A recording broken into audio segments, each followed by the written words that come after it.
queen endings themselves, queen against queen with a pawn on the board, well, they're really tricky. The possibility of perpetual check by the defender, just going check check check check check check check, and is hard. So it's hard to see where you're making progress. The sort of situations that I think in fact people were mistaken about some of these. That you think, well, where do you want your queen when you're attacking? Where do you want your king? People have changed their mind of this over the recent years, and certainly with computers, I think all of the questions are now solved. But it's not obvious what you want to be doing. I guess it's obvious here what you want to be doing. You want to be controlling the queenie square. So can we do that? So we'll play check, and if the king goes backwards, check, check, and now we control the queenie square, and we're home. So that's that was a fairly easy one. This one is a lot harder. Let's see if we can find out what's going on here. So the winning move, which I'll show you. I mean, I say go and practice these things. Please do, but I'll show you this one.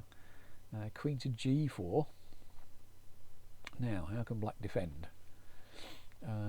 Well, black could start checking. Check. Check. And there's a very important thing that happens in queen endings. The queen gets in the way with a check. The queen blocks with a check. That's called a cross check. And if you can set up a position where your opponents, where the defenders only check, you can meet with a cross check, then that's glorious. All right. And all right. So queen g4. Let's try queen d5. There are lots of ways of getting this wrong. The right move here is king e1, and now more checks. Check, check, and we've got a situation here, a different sort of defensive position, where if the black queen makes a check, you make a discovered check. So that's another way of defending, not with a cross check, but with a discovered check. You've blocked with a queen. It wasn't check, but it sets up a check. So that's a really important defensive resource. After queen d5 check, king e2, check, check, check. Black's doing fine here. If the black queen, if the queen interposes, we're going to take the pawn. So very easy to get that one wrong. So king e1 wins, e2 loses. Sorry, it's that hard. Last try for black, queen g8. Just blocking. Well, we found king e1 was a useful square. Let's try that again. And king to.